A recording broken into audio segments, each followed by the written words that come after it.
Kishotenketsu. This Eastern 4-part story structure is the secret sauce behind your favorite million-dollar franchises such as Dragon Ball Z, JJK, Chainsaw Man, Squid Game, and Blue Lock. It gives writers the ability to write the most exciting works of fiction if applied properly. But do you know how it actually works? If you're a beginner or intermediate writer of comics, manga, or any other medium, you may have tried to learn about this story structure from YouTube videos. You finish the video and you think, oh, now I get it. But when you sit down to write, you still don't know how it actually works.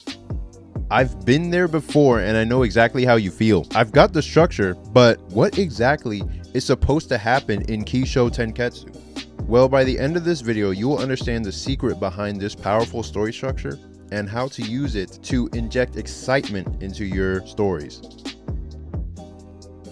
In this video, I'll cover 3 concepts: the structure and substance of Kishotenketsu, the fractal nature of the structure. Then I'll give examples of how it is used to hook and hold your attention in a story from beginning to end. To start off with, what is Kishotenketsu? Kishotenketsu is a 4-act story structure most used in Eastern storytelling. And here are the basics. Ki is the introduction of the characters and the setting. It's the hook that sets up the potential for events to take place. Sho is the development of those events. Ten is the reversal or the twist of events for your characters. It's the point of maximum tension in the story and the climax. Ketsu is the result or the conclusion of those events. These terms are fairly general for a reason, and I'll explain why soon. But first I'll ask you this: what's supposed to happen in these 4 parts and why? You have your main character, now where do you go? And here's the secret I used to finally figure out what I should do next. I simply just use a different story structure. So let's get to that. Introducing the 5 commandments of storytelling from StoryGrid, the storytelling theory from the minds of Sean Coyne and Tim Grahl, borrowed from Robert McKee's story, which is borrowed from Freytag's Pyramid. In StoryGrid, you have several elements that must be in play first to give context to the structural parts. Before we get to the 5 commandments, I'll introduce you to the 3 key elements you need. You need a main character, an object of desire, and some kind of oppositional force. Someone or something that gets in the way. And that's it. That's the substance of Kishotenketsu. It is a character trying to get something that they want. Someone or something is trying to stop them. The character can be anyone or anything. The object of desire can be anyone or anything. And as long as there is someone trying to get or do something, we have context. The 4th component is actually optional for short gag 4-panel comics, but it is mandatory for the quality of longer stories, and that is theme. The theme you come up with will determine the meaning and the depth behind all your events in the story, and you must be very clear on that before you stand a chance at telling a successful longer form story. But I won't be going into depth with that in this vid. What makes StoryGrid's 5 commandments so powerful is that they tell you what is supposed to happen and why, solving the puzzle behind Kishotenketsu. Because it is in 5 parts, I will describe them along with where they match up with Kishotenketsu. And then afterwards, I'll give you examples in comics and manga. First, you must start off with a character in a setting who needs something and an object of desire, something that they're going after. So 1, the inciting incident, or ki. We are introduced to the main character's life, and then something throws the main character's life off balance, and they need to get it back to normal. 2, progressive complications, or Sho, the development. They try everything they can to get life back on track. At first, they go with the easiest things they know until they are pushed to use more desperate measures. Then we have 10, or the turning point. The point at which the story turns on some kind of twist. And there are 2 kinds in StoryGrid theory. You have a character revelation, or you have an action revelation. A character revelation is something about a character we didn't know before. or an action revelation is something in the event which changes the situation of the character. And this is the most important aspect of every scene in your story. Every single scene must turn. 4, we have the crisis. This is also 10. Because of the revelation that happened in the progressive complication turning point, the character of the scene is pushed to a decision point where we see who they truly are as a character. This is the point of maximum tension, where the climax is the release of the tension. In Chinese, the characters for crisis means both danger and opportunity, which is perfect because the character must choose between two different kinds of options. One is the better of two good options, but he cannot have the other good option. He must choose one, but sacrifice the other good option.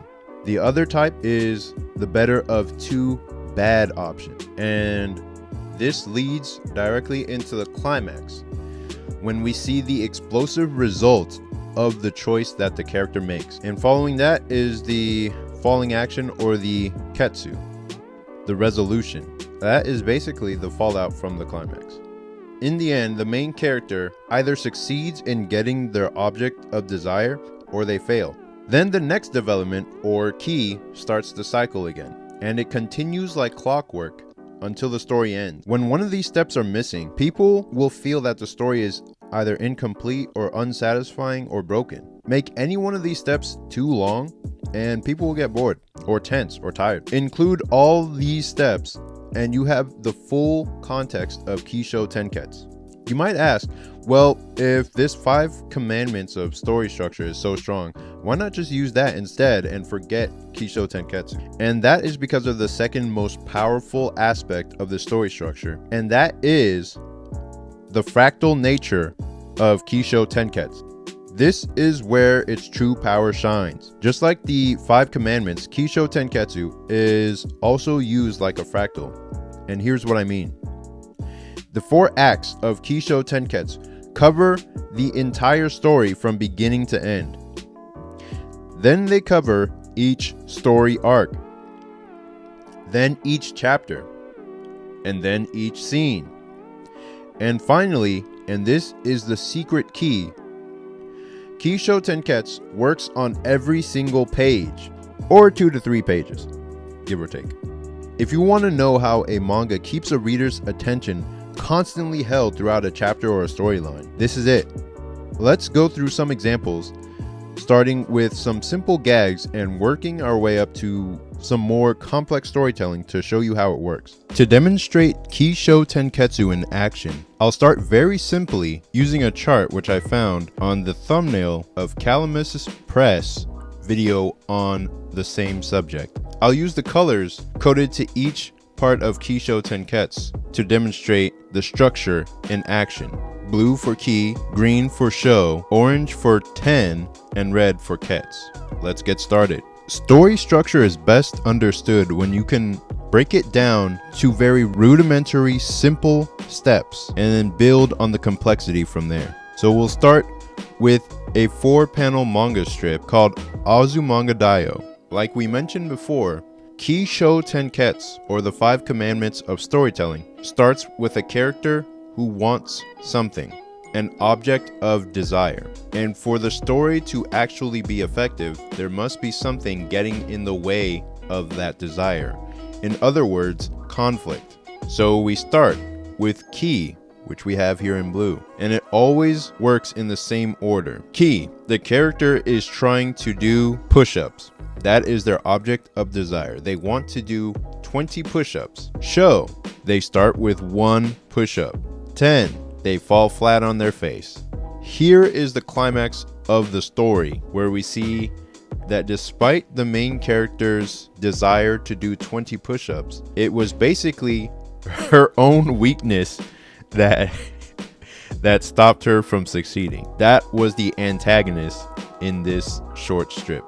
And then ketsu is the result, or the conclusion, which is basically the punchline to the gag. The ketsu, or the result, the conclusion, the resolution, the part in red is basically what gives meaning to everything that happened before. And that's why when you read the last panel of a gag strip, that's where the laughs come from, because they contextualize everything that came before. It's basically where the joke lands. Let's do another. Key. We start with a character riding a bike. The characters' names don't necessarily matter for the demonstration of Kishotenketsu. The character is riding a bike and she meets a friend. She asks, "Where are you going?" She was just coming to see her. And she says she's just about to go shopping for their trip to a summer house. That is show the development. Is basically the direction of the story from the first point of potential. 10, which is the quote-unquote twist or the turning point of the story. She invites her to ride with her. And then Ketsu, the conclusion or the joke, the punchline. Basically they hit a pole because they're not coordinated enough to ride with two people on the bike. Same thing in the next strip. Key. They decide to switch who rides in front. Show. They try it and they're still wobbling. 10. They hit a pole again. And then Ketsu, the result. They decide not to try anymore. It's best just to walk. Gag strips are very useful for understanding Kishotenketsu structure because they're the structure in its simplest form. 4 parts, 4 panels, 4 acts in its simplest form. Now let's take a step up and try something a little bit more complex. So now that it's not arranged in 4 neat panels, see if you can guess where Kishotenketsu takes place on the page. You can pause the video now before I go ahead and show you. This is how I have it mapped out. When it comes to more complex pages, Kishotenketsu gets a little tricky at times when it comes to analysis and understanding. Basically, you want to think of each part of the story structure as one full movement or a full idea being expressed. So let's say this character comes in, the starting character. At the top right, they've just woken up. They think they have a hangover. Another character meets them and they're asking if they feel better. In the show development, the character says something. This part's kind of confusing to me. And then we have 10 in orange. The character who just woke up looks surprised. And I'm not quite sure why. Maybe this joke is lost in translation, but it's most likely due to something the character with pigtails said. And then in the bottom panel, we have Ketsu, the conclusion. And this is where the laughs are had. I didn't get this joke because there wasn't too much context for me. So it was still good to break it down as a more complex example of Kishotenketsu. Just think of the structure as 4 separate movements of story. Something different must happen in each of the sections. But don't worry, we're gonna get way more complicated than this. The next example I have for you is from one of the most famous comic strips in America, and that is Peanuts. Charles Schulz was a master of the comic strip format, and because most of his strips are naturally 4 panels, it fits perfectly into Kishotenketsu format. I'll go ahead and demonstrate. And you almost don't even have to wonder where the colors are going to be placed on the comic strip. Kishotenketsu takes place in the same order every single time. If you rearrange it, it breaks the story. It breaks the meaning of the story. And it should only be done if you're doing it for a deliberate effect. But Kishotenketsu takes place in order the same way every single time. So when we look at this peanut strip at the top, let's do this here. Charlie Brown, he says, "Well, you won again." That's the key, the potential for story. Second, we have Lucy says, "Is that all you're going to say?" That's show the development. At 10, the twist or the turning point of the story, Lucy literally turns around away from Charlie Brown. She says, "You're no fun to beat, Charlie Brown. Beating you is like beating nothing." And then Ketsu, which is the punchline of the gag, punchline of the joke, he says, "I can't even lose, right?" And laughs were had by all. But that is Kishotenketsu in its simplest form. Now let me throw a little bit of a curveball at you. We have here a 3-panel comic of Peanuts. So how does Kishotenketsu fit here? So we have Ki, we have a girl, she's bringing Charlie Brown a football, and in Show, the development, she puts it down so that he can run up and kick it. It's basically a subversion of the classic Charlie Brown kicking the football gag. But then we have 10, or is it supposed to be Ketsu, the ending, the conclusion of the story. When you look at it this way, it doesn't quite work. But then when you look at the amount of speech balloons in the story, then it starts to become clear. So I'll do this. Now it starts to make sense. Or we have Ki, the introduction. Then we have Show, the development of the story. Then we have 10, where the character turns to Charlie Brown. It doesn't always have to literally be a turn, but it's a turning point in the story. She asks, "What do you think, Charlie Brown?" And then Charlie Brown ends with the joke, "I think I need to make a phone call." And there you have Kishotenketsu in its solid form. Still very simple. Basically, you need 4 parts to tell a complete narrative thought in your story. If it's simple like this, as long as you have 4 parts, you should be able to tell a full narrative thought. Now let's get a little bit more complex. Now we have a 10-panel peanut strip. How do you think Kishotenketsu divides among these 10 panels? You can go ahead and pause the video and see if you can guess where it matches up before I show you my take. And here it is. In my view, this 10-panel comic strip is actually broken down into 2 full movements of Kishotenketsu. So you get 2 quote-unquote stories in 1 comic strip. So at Ki, Charlie Brown tells Lucy to hold the ball so he can come running and kick it. That's the inciting incident or the introduction of the story. Then at Show, the development of the story. She says, "I don't think this is such a good idea." And then Charlie Brown comes running. That's in the green. And then at 10, the twist, or the turning point of the story.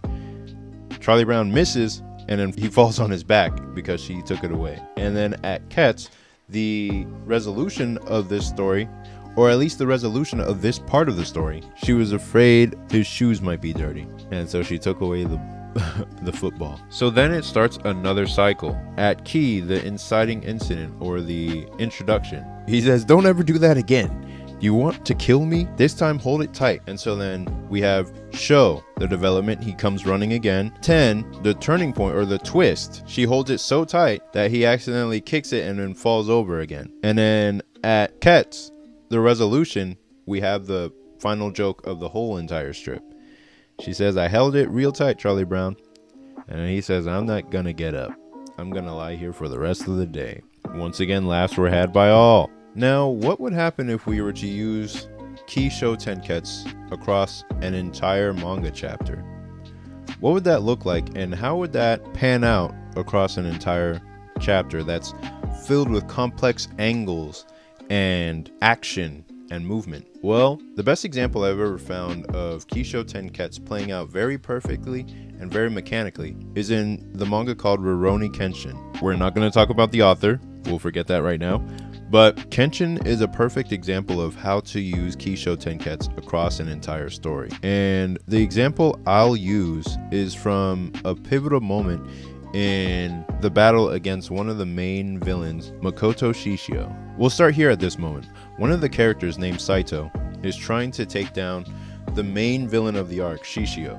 He's the man in bandages, and Saito is the one blasting out of the scene, coming at him. He's positioned on the right and Shishio is positioned on the left. This is because Japanese comics are read from right to left, and so the action starts on the right. And Kishotenketsu, when used correctly in a manga, is literally how they pull your attention from beginning to end of the story. They always have something happening on each page, in each panel, that moves the story along easily and lets your attention flow without breaking once in the pace. Remember that in order for Kishotenketsu to actually work, it needs the 3 important elements. The main character, who is trying to get something, an object of desire, and then an antagonist or something or someone trying to stop them from getting what they want. So in this case, in this scene, the main character is Saito. Saito is the main character in this story movement, and his object of desire is to kill this guy, the main villain, Shishio. And so everything in this story movement is going to be measured against that criteria. Did the main character succeed in getting his objective? Basically, does Saito succeed in killing the main villain, Shishio? Even though the main character of the entire story is Kenshin Himura, in this scene, in this moment of Kishotenketsu, the main character is Saito, because we need somebody to follow in order for this story movement to work. So when we're looking at this page and trying to break it down into Kishotenketsu turn, where does Ki start? If you guessed at the top right, you're correct. So where does Sho place on the page? Here is my analysis. The whole page is Ki, because this is the introduction or the inciting incident for the full chapter. Ki takes up the entire page because it's only one movement of action. It's only one movement happening in that entire page. It's just Saito shows up, he blasts through the background, he's trying to attack the main villain, and everyone notices. That's Ki. There's no other movement. He didn't land an attack, he didn't block an attack, he's still in the moment of attacking. This entire page is Ki. Then we have the next page. Basically, it's just showing the power of his strike, that it's enough to blast through rocks. And then he nails the main villain in the face. So if the entire last page was Ki, it doesn't necessarily mean this entire second page is going to be Sho, but this is only one movement. If the entire last page was Ki, what do you think this page will be? Is it going to be Sho and Ten, all Sho? Or because it has 3 panels, is it going to be Sho, Ten, and Ketsu? It is in fact all Sho, the development of the action from the first page, because it's only one movement. Even though this is showing that his blade is strong enough to blast through a rock, it's showing the attack landing, and that's all Sho. It's only one movement of action. See if you can guess where Sho and Ten start on the page. This is how it maps out. The attack lands, and we see the fact that it landed, and the character notices that it landed. Then we see 10, the reversal. The guy is still alive, he hasn't died, and the character who's trying to kill him is caught off guard. So in the next page, it's revealed that his initial attack failed and his legs have been slashed by the main villain. This whole page, in my estimation, is Sho, the development. But it's also a good opportunity to reveal the fractal nature of Kishotenketsu as well, because there are 4 panels on this page, and this can also be broken down into Kishotenketsu. In the first panel, we have Ki, the inciting incident, or the introduction. Saito has just had his legs slashed. In Sho, the development, we see that his legs are actually cut. In 10, the turning point, where we see that the characters who are on the side of the main villain, they are laughing because the tides have literally turned in the battle. We thought Saito was on top of the battle at the start, but now their leader, the main villain, has turned the tables. And then we have Ketsu, the aftermath, or the result. So if the previous page was all 10, or the twist, where the main character failed in achieving their objective, then the next page, this page, is all Ketsu. It's just the result of the main character failing to get their objective. Saito's legs are slashed, and the main villain is basically gloating that he failed. The main character failed in their objective to kill the main villain. And so next we begin another cycle. The page starts off by ending the conclusion or the result from the last page, and then we have Ki. The main villain notices something. He notices that the main character still has something up his sleeve, and he's ready to attack. So this is the potential, this is the start of a new development, this is the start of a new story movement happening in the same chapter. Ki, it's beginning. And so this very next page is the attack. It's the show or the development of what happened. It's literally potential energy. If you look at the previous page, this key, this start of this new movement of story or action, is literally potential energy waiting to burst forth. You can also think of it that way, where the very next page is the development, is the burst of energy that comes from that key. And all of it is development. It's show. And we see, it looks like he blasted him.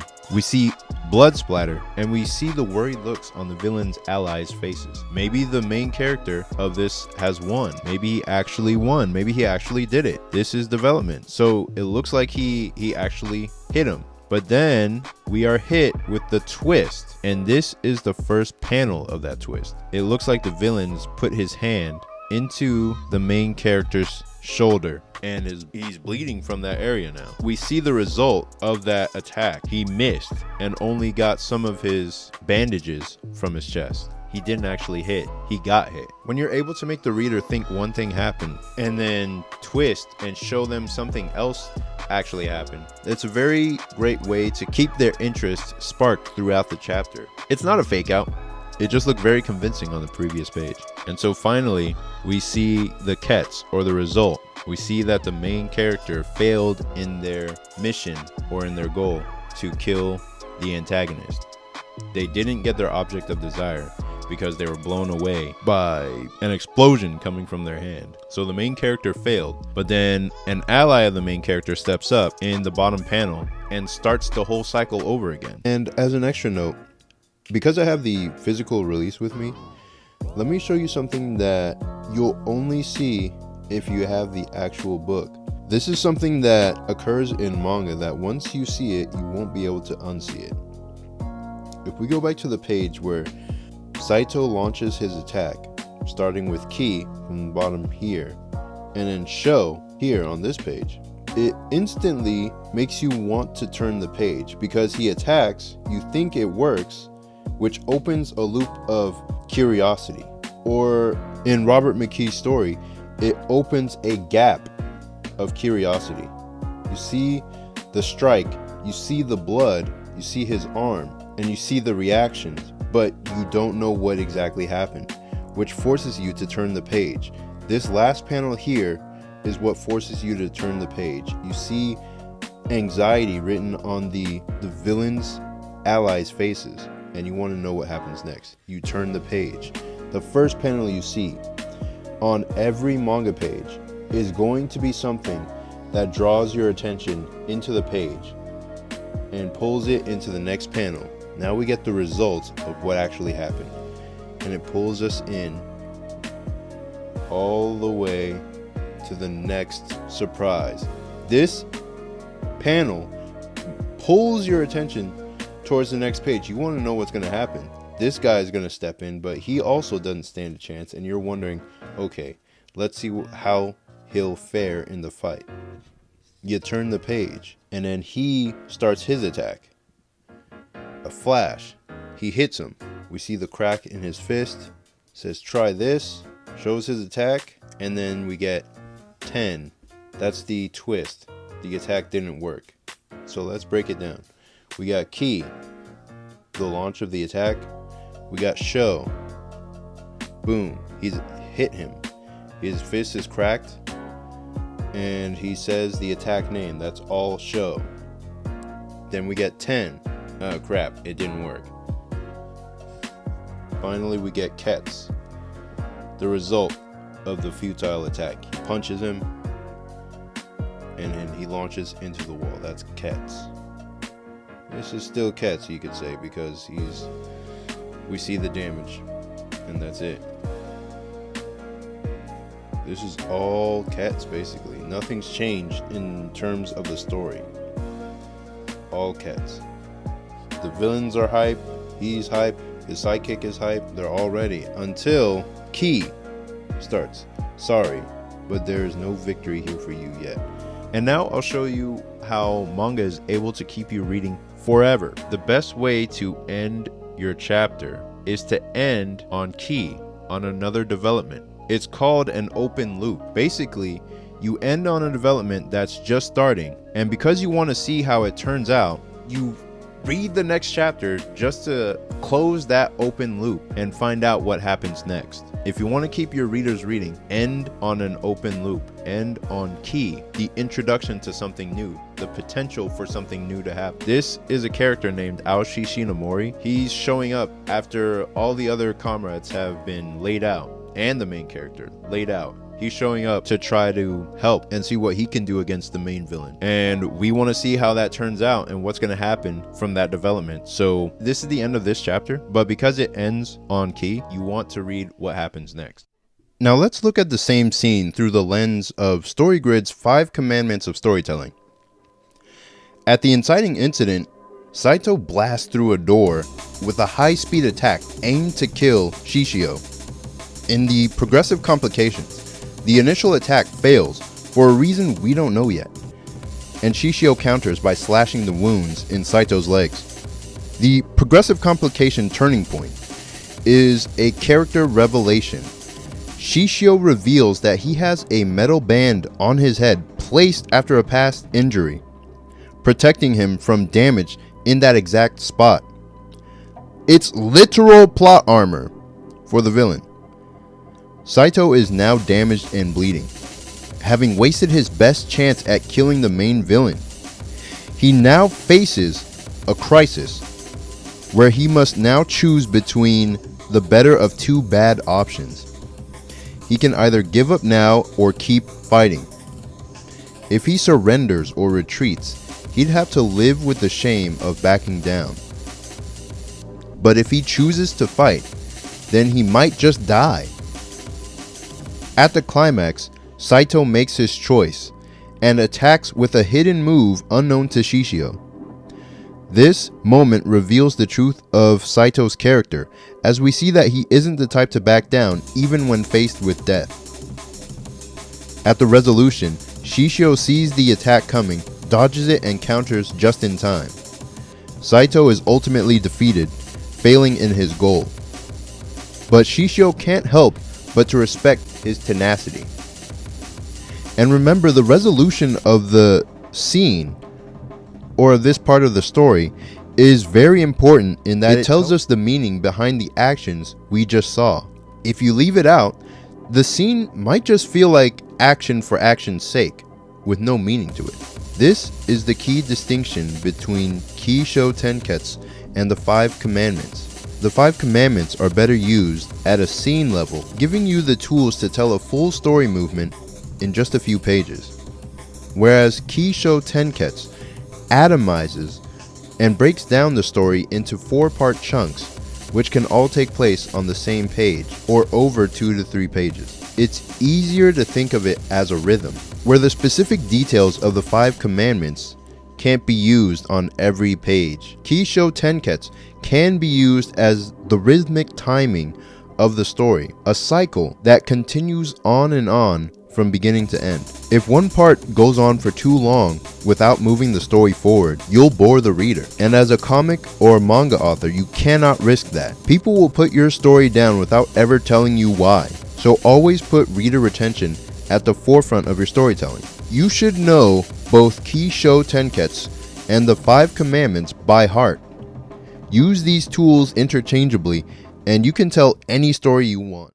And lastly, if you want to learn a little bit more about Kishotenketsu and where I first learned about the idea, go ahead and check out Manga in Theory and Practice by Hirohiko Araki, the creator of JoJo's Bizarre Adventure. And if you want to learn a little bit more about the 5 Commandments of Storytelling, go ahead and pick up StoryGrid by Sean Coyne. This book was actually recommended to me by my friend Ben Bates, and out of all the books on story theory that I've read, I think this one is the most easy and structured to get into, and then gives you the most bang for your buck once you understand it fully. I can't recommend it enough.